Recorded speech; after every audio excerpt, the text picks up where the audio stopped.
Okay, இப்போ நான் உண்மையாலும் 26 நிமிஷம் பேசிட்டேன், இன்னும் போகும். இதை எப்படி நான் வந்து கட் பண்ணி போடுவேன்னு எனக்கு உண்மையாலும் தெரியல. சரி, ஓகே, கண்டிப்பாக நீங்கள் கமெண்ட் பண்ணுங்கள், நானும் பார்த்து தெரிஞ்சுக்கிறேன். இன்னைக்கு நான் வீடியோவில் உங்ககிட்ட ஒரு கேள்வி கேட்க போகிறேன். என்னுடைய சந்தேகம் அது. ஸோ இது எல்லா டெய்லர்ஸோட மனசுலேயும் இருக்கிற ஒரு டவுட்டு தான். அதுக்கு நீங்கள் தான் வந்து சொல்யூஷன் கொடுக்கணும். நான் என்னுடைய டவுட்டுக்கு உங்ககிட்ட தான் நான் வந்து சொல்யூஷன் தேடி வந்திருக்கேன். எனக்கு உண்மையாலுமே இதுக்கு என்ன பண்ணுறதுன்னு ஒரு ஐடியாவே கிடையாது. என்னதான் யோசிச்சாலும் ஆனால் எனக்கு அதுக்குண்டான கரெக்டான ஆன்சர் தெரியல. அதனால உங்ககிட்ட நான் கொஸ்டின் கேட்குறேன். ஸோ எனக்கு வந்து நீங்கள் ஹெல்ப் பண்ணுங்க, எனக்கு நிறைய கமெண்ட் பண்ணுங்க, இந்த கொஸ்டினுக்கு நீங்கள் ஆன்சர் கொடுங்க. ஓகேவா? Hi friends, welcome to our channel. எல்லாரும் எப்படி இருக்கீங்க? கண்டிப்பாக நல்லா இருப்பீங்கன்னு நினைக்கிறேன். நம்ம வீடியோ ரொம்ப நாளாக போடவே இல்லை, ரொம்ப நாள் இல்லை, ரொம்ப மாசமே ஆகி போச்சுன்னு நினைக்கிறேன். உங்களுக்கு தெரியும், தீபாவளிக்கு அப்புறம் வந்து எனக்கு கொஞ்சம் உடம்பு சரியில்லை அப்படின்ட்டு. ஸோ இப்போ நல்லா இருக்கேன். நிறைய பேர் வந்து வீடியோவில் பார்த்துருப்பீங்க, நான் ரொம்ப வந்துட்டு எப்படி சொல்றது, வெயிட்லெஸ் ஆயிருப்பேன். முன்னாடி நல்லா புசு புசுன்னு இருந்தேன், இப்போ கொஞ்சம் இழைச்சிட்டேன். ஐயோ, நீ என்னமோ சொல்றேன்னா இப்போ என்னத்தையும் சொல்ற அப்படின்னு நினைப்பீங்க. கரெக்ட். நான் பேசுன்னா அதை அப்படியே தொட்டு தொடர்ந்து அப்படியே போயிடுவேன்.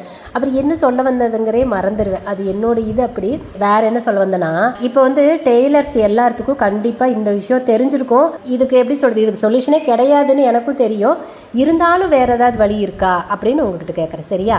இப்போது நார்மலாக எந்த ஒரு வேலை, அதாவது வேலையை விட்டுருங்க, வேலைக்கு போகிறவங்களோட இதே வேறு, எந்த ஒரு தொழில் செய்கிறவங்களா இருந்தாலும் சரி, கடை வச்சுருக்கிறவங்க, பார்லர் வச்சுருக்கிறவங்க, ஒரு மளிகை கடையாக இருக்கட்டும், துணி கடையாக இருக்கட்டும், எது வேணாலும் இருக்கட்டும், எந்த ஒரு கடை வச்சிருக்கிறவங்களா இருந்தாலும் சரி, அவங்களுக்கெல்லாம் பார்த்தீங்க அப்படின்னா ஒரு உடம்பு சரியில்லாத போகுது, இல்லை ஒரு ஃபங்க்ஷன் போகணும், இல்லை ஸ்கூல் லீவ் வருது, இந்த ஆனுவல் லீவ் எல்லாம் வரும் இல்லையா, அப்போ ஏதாவது வெளியில் போகணும், குழந்தைங்களை கூட்டிகிட்டு வெளியில் போகணும் அப்படின்னா கூட அவங்களோட கடையை, அதாவது அவங்க செய்கிற தொழில் எதுவாக இருந்தாலும் அதை வந்து ஒரு 2 நாளைக்கு லீவ் விட்டுட்டு கண்டிப்பாக போக முடியும் இல்லைங்களா?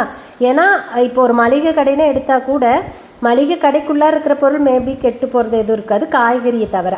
இதுவே அவங்க வந்து போகணுன்னு பிளான் பண்ணாங்கன்னா டெய்லி போய் காய் வாங்கிட்டு வந்து தான் வந்து மளிகை கடையில் வச்சுருப்பாங்க. அப்போ அவங்க இப்போ நாளைக்கு ஊருக்கு போகிற 2 நாள் வரமாட்டேன்னா அவங்க போய் காய் வாங்க மாட்டாங்க. மற்றபடி மளிகை பொருள் அது ஒன்று கெட்டு போகிறதில்ல, திரும்ப 2 நாள் வந்து ஓப்பன் பண்ணிப்பாங்க.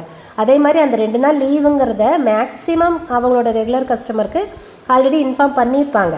இன்னொன்று, தினமாக வந்து மற்ற எல்லா பொருளும் ரெகுலராக வாங்குறவங்க ரொம்ப கம்மி தான்.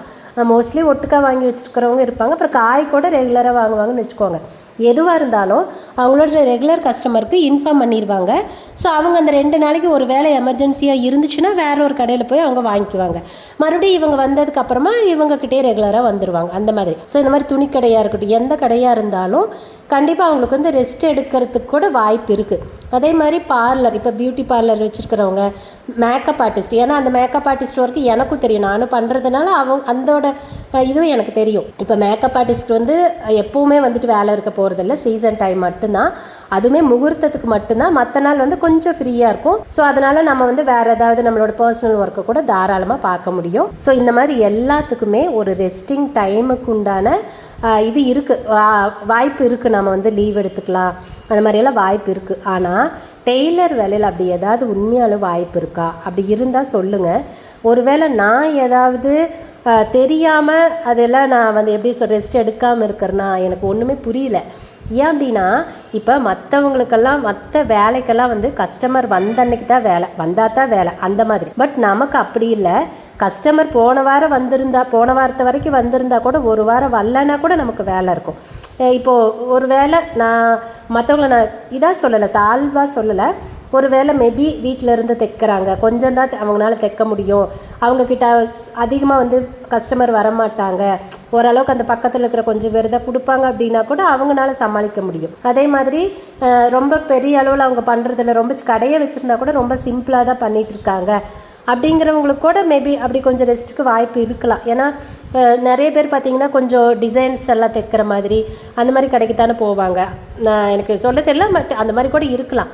ஆனால் ஒரு கடை வச்சுருக்கோம், ஓரளவுக்கு நல்லபடியாக ரன்னிங் ஆகிட்டுருக்கு, நம்ம நிறைய ஒர்க் பண்ணுறோம், வெட்டிங் ஆர்டர்ஸும் நிறைய பண்ணிகிட்டு இருக்கிறதுனால நமக்கு நிறைய ஓரளவுக்கு ஆர்டர் வருதுன்னு வச்சுக்கோங்க. அப்படி இருக்கிற பட்சத்தில் நம்ம வந்து சீசன் டைம் எல்லாத்துலையும், இப்போ வருஷத்தில் பார்த்திங்கன்னா இப்போல்லாம் புரட்டாசியில் மார்கழியில் கூட விசேஷம் வைக்கிறாங்க, இந்த சீரு நிச்சயம் கூட வைக்கிறாங்க, என்கேஜ்மெண்ட் கூட வைக்கிறாங்க. ஸோ சீர் இந்த மாதிரி பங்குனி சித்திரைக்கு அப்படி தான். முன்னாடியெல்லாம் பங்குனி சித்திரையில் கல்யாணமே பண்ண மாட்டாங்க. இப்போல்லாம் பார்த்திங்கன்னா அதுலேயே கல்யாணம்லாம் நிறைய பண்ணுறாங்க. ஸோ அப்படிங்கிறப்போ எல்லா மாதம் மேக்ஸிமம் ஓரளவுக்கு சீசனாக இருக்கிற மாதிரியான ஒரு டைம் அது. இந்த ஆடி ஒன்று தான்ப்பா இப்போ வரைக்கும் ஒரு விசேஷம் வராத மாதம். அட்லீஸ்ட் அதாவது இருக்குதுன்னு சந்தோஷப்பட்டுக்க வேண்டியதான். பட் ஒரு வகையில் அது நம்ம கஷ்டம். ஸோ அப்போ இந்த ஆடி மாதத்தை தவிர மீதி எல்லா மாதம் ஓரளவுக்கு சீசன் டைமு. இதில் குறிப்பிட்ட ஒரு 4-5 மாதம் வைகாசி, ஐப்பசி, கார்த்திகை, மாசி இந்த மாதிரியெல்லாம் பார்த்திங்கன்னா ஆவணி, இது எல்லாமே ரொம்ப ஹெவியான சீசன் டைம். ஸோ இப்போது நமக்கு பார்த்திங்க அப்படின்னா கடவுள் புண்ணியத்தில் நம்ம நல்லா ஒர்க் பண்ணுறோம், நல்ல எஃபோர்ட் எடுக்கிறோம், அந்த அளவுக்கு உழைக்கிறதுக்கு தகுந்த மாதிரியான நமக்கு வேலை வருது. அப்படி வேலை வரப்போ நமக்கு எனி டைம் வேலை இருந்துகிட்டே இருக்குது, கஸ்டமர்ஸ் கொடுத்துட்டே இருக்குது. நம்ம முடியலன்னு சொன்னால் கூட அவங்க விடுறதில்ல. அக்கா பரவாயில்லைங்கக்கா எனக்கு தைச்சி கொடுங்கன்னு கொடுத்துட்டே இருக்காங்க. அப்படி இருக்கிற பட்சத்தில் நம்ம வந்து ரெகுலராக ஓடிக்கிட்டே இருக்கோம். இப்போது கஸ்டமர் வரலையான்னு இன்றைக்கி நம்ம ரெஸ்ட் எடுக்கவே முடியும்? கண்டிப்பாக முடியாது. ஏன்னா நமக்கு துணி இருந்துகிட்டே இருக்குது, நம்ம போய் தான் ஆகணும். கஸ்டமர் வந்தானே வராட்டேனே இருக்கிற துணி தைக்கிறது நம்ம வேலை தானே. ஸோ அதனால் நம்ம ஓடிட்டே இருப்போம், நமக்கு ரெஸ்ட்டே கிடையாது.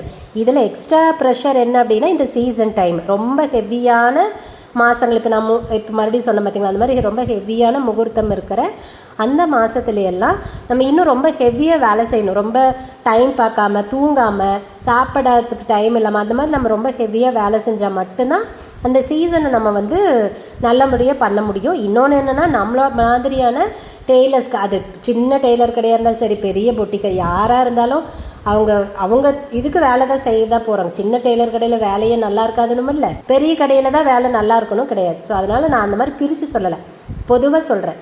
ஸோ அப்போ எந்த ஒரு கடையாக இருந்தாலும் இந்த மாதிரி டைமில் நம்ம ரொம்ப டைம் பார்க்காது வேலை செய்யணும். அப்போ என்னாகும், நமக்கு ரொம்ப டயர்டாயிடும், நிறைய நேரம் தூங்க முடியாது மெயினாக. அப்புறம் சாப்பாடு அப்படித்தான், நேரத்துக்கு சாப்பிட முடியாது. சிலர்லாம் வந்து சாப்பாடு செய்கிறத ஏதோ, இப்போ நாங்களாம் அப்படி தான், எனக்கு மற்றவங்கள பற்றி தெரியல, நாங்களாம் அப்படி தான். இந்த சீசன் டைம்லலாம் நான் பெருசாக குழம்பு அதெல்லாம் வச்சுட்டு எனக்கு சோறாக்கிட்டு வீட்டில் உட்காந்துருக்கிறது எனக்கு உண்மையாலுமே அவ்வளோ பிடிக்காது. எனக்கு மைண்டு ஃபுல்லாக கடையில் தான் இருக்கும். இந்த வேலை செய்யணும், அந்த வேலை செய்யணும், டிசைன் நிறையா இருக்கும். அப்போ எங்களுக்கு மோஸ்ட்லி பேட்டர்ன் ப்ளவுஸ் அதிகமாக வரும். அப்போ அதுக்கெல்லாம் வந்து ரொம்ப டைம் ஆகும். அப்போ நானும் இருக்கணும். அதனால் வந்து இங்கே சாப்பாட்டு வேலையை பார்த்துட்டு அப்படி இருக்க எங்களுக்கு முடியாது. நாங்களாம் நிறைய நாள் வந்து வெறும் சாப்பாட்டை வச்சுட்டு தயிர் ஊற்றி சாப்பிட்டு வேலை செஞ்சுருவோம். அந்த மாதிரியெல்லாம் நிறைய நாள் ஓடும். ஸோ இப்படி ஹெவியாக வேலை செய்கிறப்ப ஓகே, காசுக்கு தான் வேலை செய்கிறேன், சும்மா நான் வேலை செய்கிறேன்னு சொல்லவே இல்லை, ஓடுறோம் சரியா. ஏன்னா இந்த சீசன் டைமில் மட்டும்தான் நமக்கு கொஞ்சம் கைக்கு காசு கிடைக்கும். அதை வச்சு தான் நம்மளோட ஸ்கூல் ஃபீஸ், பிள்ளைங்களுக்கு உண்டான ஸ்கூல் ஃபீஸு இதெல்லாம் கட்டுறதுக்கு இந்த மாதத்தில் வர வருமானம் மட்டும்தான். அது எல்லா கடை வச்சுருக்கிற இல்லை மொத்தத்தில் இந்த டெய்லரிங் வேலை பண்ணுற எல்லாத்துக்கும் அது தெரியும். மற்ற மாதங்கள்லாம் ஆவரேஜாக தான் போகும். அப்போ நம்மளோட வாடகை இந்த மாதிரி நார்மல் செலவு மட்டும்தான் பார்க்க முடியும். இந்த மாதிரி ஸ்கூல் ஃபீஸோ இல்லை வேறு ஏதாவது ஒரு முக்கியமான செலவுக்கோ அதுக்கெல்லாம் நம்மளால் கண்டிப்பாக மற்ற மாதங்களில் எதுவுமே பண்ண முடியாது. இதோ ஆடியிலையெல்லாம் பார்த்திங்கன்னா பெரிய அளவில் வந்துட்டு எப்படி நிறைய வருமானம் வரலான்னு நான் சொல்ல வரல. எங்களுக்கு பாருங்கள் இப்போவும் வேலை இருந்துகிட்டே தான் இருக்குது, நான் அப்படி சொல்ல வரல. பட் இருந்தாலும் கொஞ்சம் அதிகம் வராது. ஏன்னா தைக்க கொடுத்துருப்பாங்க. பட் தைச்சிட்டு கூப்பிட்டோம்னா அக்கா வாங்கிக்கிறேங்க்கா, இப்போ ஒன்றும் வெளியில் போகிற வேலையெல்லாம் இல்லைங்கக்கா, நான் அப்புறமா வாங்கிக்கிறேங்க்கா அப்படிம்பாங்க. என்ன சொல்ல முடியும், நாம் என்ன சண்டைக்கே போக முடியும்? நம்ம தைக்கலின்னா அவங்க சண்டைக்கு வருவாங்க, அது வேறு விஷயம். பட் அவங்க வாங்கலின்னு நாம் சண்டைக்கு போக முடியாது. ஸோ அந்த மாதிரி இருக்கிறதுனால ஆடி மாதம் பார்த்திங்கன்னா எங்களுக்கு டல்லாக இருக்குன்னு வச்சுக்கோங்களேன் நம்மளுக்கு, அதுதான். ஸோ அப்படி எல்லா மாதம் இப்படி ஓடுறோம். இந்த மாதிரி முக்கியமான சீசன் மாதத்தில் நிற்காமல் வேலை செய்கிறோம். அப்போது நம்ம எப்போ ரெஸ்ட் எடுக்கிறது எனக்கு தெரியல. எப்போ நம்ம ரெஸ்ட் எடுக்கிறது? நாம் வந்து நினைப்போம், இந்த மாதிரி லீவ் விடுறாங்கல்லப்பா பசங்க பிள்ளைங்களுக்கு, இன்றைக்கி சனி ஞாயிறு இருந்ததோட 2 நாள் லீவ் வருதா, நம்ம எங்கேயாவது ஒரு கோயிலுக்கு போவோம். முக்கியமாக கோயிலுக்கு தான் நினைப்போம். வேற எங்கே நாம் என்ன அப்படியே வந்து ஊர் சுற்றி பார்க்குறதுக்கு ஊட்டி கொடைக்கானல் போகிறதுக்கு அளவுக்கு பெரிய வசதியானவங்களாம் நம்ம இல்லை. அந்த அளவுக்குலாம் பெருசாக யோசிக்கவும் மாட்டோம். ஒரு கோயில் போகலாம். நாங்களாம் பார்த்திங்கன்னா முக்கால்வாசி குலதெய்வம் கோயில் போகலான்னு ஆசைப்படுவோம். வருஷத்தில் ஒரு தடவை போகிறதே பெரிய கஷ்டமாக இருக்குது நம்மளுக்கு. ஸோ அந்த மாதிரி இல்லை, ஊருக்கு போகலாம், அம்மா வீட்டுக்கு போகலாம், போய் ஒரு நாளைக்கு இருந்துட்டு வரலாம். இல்லை மெயினாக நோம்பி வருது. இப்போ சித்திரை மாதம்லாம் மாறி நோம்பி வரும்ல ஊரில் எல்லாம். சித்திரை மாதம் பங்குனி மாதம் தான் எங்களுதில் மெயினாக வரும். ஸோ அப்போ அதுக்கெல்லாம் போகலான்னா கூட அப்போல்லாம் முடியும். ஏன்னா சித்திரை மாதம் அப்படின்னா வைகாசி கல்யாண வேலை செஞ்சுக்கிட்டு இருப்போம். சித்திரையில் சம்டைம் சித்திரைக்கே கல்யாணம் இருக்கும். பங்குனி அப்படின்னாலுமே சித்திரை மாதத்துக்கு வேலைக்கு உண்டானது பங்குனியில் பண்ணிகிட்ருப்போம். ஸோ அதுவே சம்டைம் நாங்கள் போகிறதே இல்லை. ஸோ அந்த மாதிரி ரெஸ்ட் எடுக்காமல் வேலை செய்கிறப்போ இந்த ஆடின்னு ஒன்று வருது பார்த்திங்களா, அதுதான் நம்மளுக்கு உண்டான மாதம். இந்த ஆடியில் வந்து கொஞ்சம் நம்மளால் ரெஸ்ட் எடுத்துக்க முடியும். ஏன் அப்படின்னா அந்த ஆடியில் எக்கார்ந்து கொண்டு எந்த ஒரு விசேஷமும் நம்மளுக்கு வரவே வராது. அது கேரண்டி. அதிகபட்சம் அந்த தலையாடி, கல்யாணமான பிள்ளைகளுக்கு தலையாடியோ 18 அதுக்கு பண்ணுவாங்க. அதுக்கு வேணால் மேபி தைப்பாங்க, அதாவது கம்பல்சரி அப்படிங்கிறது. மற்றபடி கண்டிப்பாக ஆடியில் எந்த ஒரு விசேஷமும் பண்ண மாட்டாங்க. சரியா? அப்போ நம்ம கொஞ்சம் அந்த டைமில் கொஞ்சம் ஃப்ரீ ஆகிக்கலாமா, ரெஸ்ட் எடுத்துக்கலாமா, ஒரு 2 நாள் லீவ் போட்டு நல்லா நீட்டாக தூங்கலாம். மெயினாக நம்மளுக்கு தூக்கம் தான் தேவைப்படும். நல்லா தூங்கலாம், இல்லை ஒரு கோயிலுக்கு போகலாம், இந்த மாதிரி ஏதாவது ஒன்று பண்ணலாம் இல்லைங்களா? அப்படி தான் நம்மளும் நினைக்கிறோம். ஆனால் எத்தனை பேர் அப்படி பண்ணுறோம்? எங்கே நீங்கள் சொல்லுங்கள் பார்க்கலாம். நீங்கள் உங்களில் எத்தனை பேர் உட்காந்து ஆடி மாதத்துலலாம் நிறைய நாள் கடை லீவ் போட்டுருவாங்க்கா, இல்லை வேலை வீட்டிலே செஞ்சால் கூட நான் லீவ் போட்டுருவேங்க்கா, இந்த மாதிரி நல்லா தூங்குவேன், இல்லை இந்த மாதிரி ஊருக்கு போவேன், இல்லை கோயிலுக்கு போவேன், ஏதாவது ஒன்று மொத்தத்தில் நான் என்னோடய பர்சனலுக்காக நான் பண்ணுவேன் அப்படிங்கிறவங்க தயவுசெய்து கமெண்ட் பண்ணுங்கள். சரியா?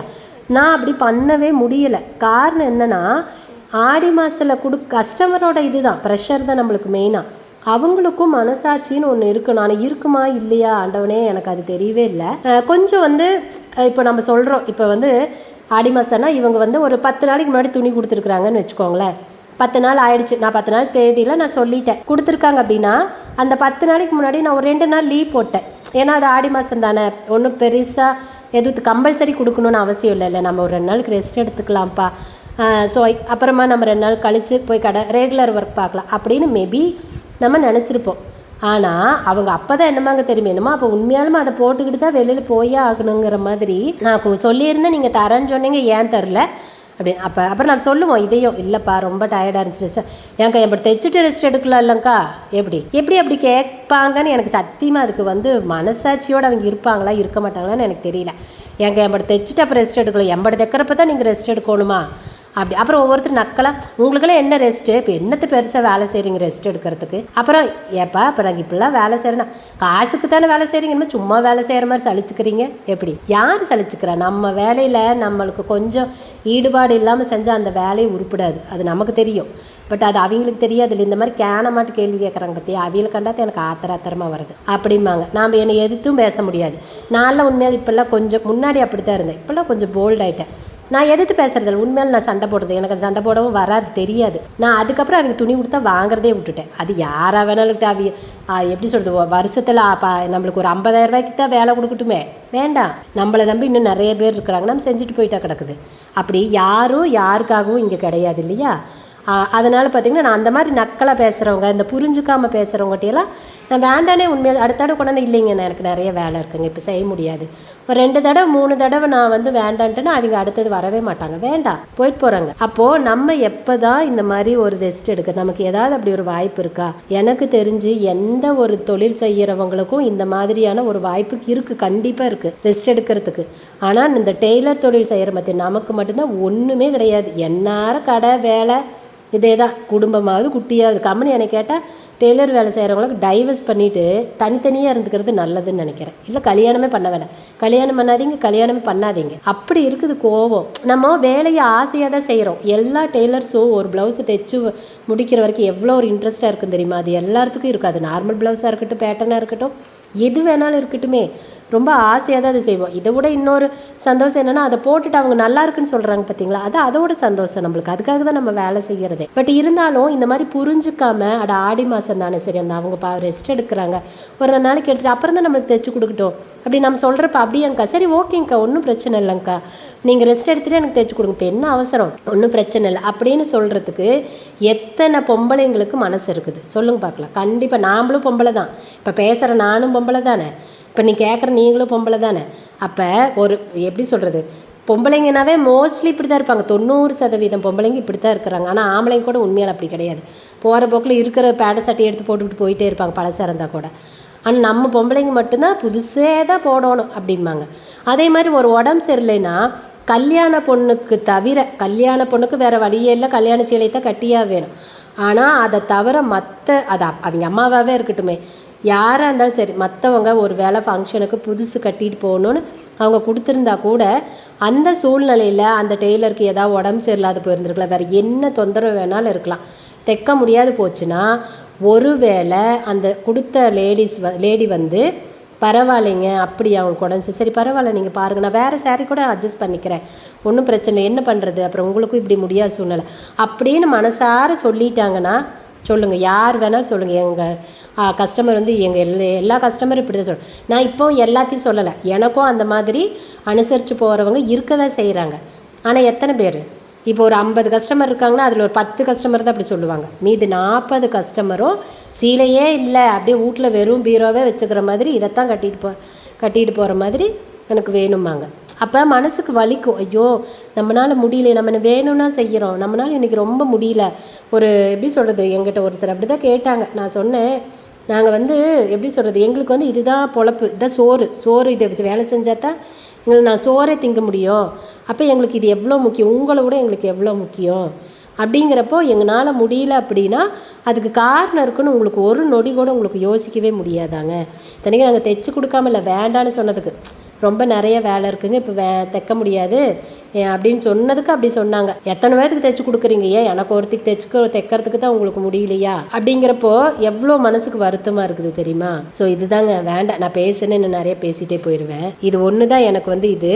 ஸோ அதனால் நீங்கள் சொல்லுங்கள், இதுக்கு என்ன பதில்? இப்போ நம்ம எப்போ ரெஸ்ட் எடுக்கலாம்? நம்மளுக்கு அதுக்கு ஏதாவது வாய்ப்பு இருக்கா? இல்லை நம்ம ஏதாவது சேஞ்ச் பண்ணிக்கணுமா? இல்லை எனக்கு எதுவும் தெரியலையா? எனக்கு உண்மையாலுமே தெரியல. இப்போவும் பாருங்கள், உடம்பு சரியில்லை, நான் அப்பப்போ உண்மையாலே வீட்டில் இருந்துக்கிறேன். வீட்டில் இருந்தாலும் படுத்தே கிடப்பேன், முடியலன்ட்டு படுத்தே கிடப்பேன். அது எனக்கு தெரியும், என் உடம்புல என்ன பிரச்சனைங்கிறது எனக்கு தெரியும். ஸோ அதனால் இது பண்ணுறேன். ஆனால் அதுக்கே வந்து சிலர் என்னங்கக்கா வரப்பெல்லாம் நீங்கள் கடையில் இருக்கிறதில்ல, ஏன்னா இப்போ சில இதெல்லாம் நான் வந்து தான் தைக்கணுங்கிற மாதிரிலாம் இருக்கும். அப்போ நான் என்ன பண்ணுவேன்னா, என்னடா பண்ணுறதுன்னு அந்த கடைசியாக டெலிவரி கொடுக்குற நாள் இருக்கும் பார்த்தீங்களா, அப்போ ஓடுவேன். காத்தால் ஓடி அவசரமாக அண்ணாக்கு ஹெல்ப் பண்ணி எல்லாம் பண்ணுறதுக்கு ரொம்ப முடியாது தான். பட் இருந்தாலும் வேறு வழியே இல்லைன்னு செஞ்சு கொடுத்துட்டு தான் கொடுத்துருவோம், டெலிவரி கொடுத்துருவோம். பட் இருந்தாலும் நம்ம இதுக்கு என்ன பண்ணலாம்? நம்ம ரெஸ்ட் எடுக்கலாமா வேண்டாமா? இல்லை நம்ம தலையெழுத்தே இப்படித்தானே, இந்த வேலைக்குள்ளார வந்துட்டா தலையெழுத்தே இப்படித்தானா என்னங்கிறத சொல்லுங்கள். நீங்கள் எப்படி ரெஸ்ட் எடுப்பீங்க அப்படிங்கிறத எனக்கு சொல்லுங்கள், நான் தெரிஞ்சுக்கிறேன். ஒருவேளை அதிலேருந்து எனக்கு ஏதாவது விஷயம் வந்து யூஸ் ஆகலாம், அதனால தான் கேட்குறேன். கண்டிப்பாக எனக்கு கமெண்ட் பண்ணுங்கள், உங்களோட ஐடியா வந்து எனக்கு சொல்லுங்கள், சரியா? நான் கண்டிப்பாக அதை வந்து யூஸ் பண்ணிக்க ட்ரை பண்ணுறேன். ஓகே, இப்போ நான் உண்மையால 26 நிமிஷம் பேசிட்டேன், இன்னும் போகும். இதை எப்படி நான் வந்து கட் பண்ணி போடுவேன்னு எனக்கு உண்மையாலே தெரியல. சரி, ஓகே, கண்டிப்பாக நீங்கள் கமெண்ட் பண்ணுங்கள், நானும் பார்த்து தெரிஞ்சுக்கிறேன். ஓகே, இதே மாதிரி இன்னும் அப்பப்போ வீடியோஸ் போடுறேன், டைம் இருக்கிறப்ப வீடியோ போடுறேன். ஓகேங்களா? சரி, ஓகேங்க, பாய்.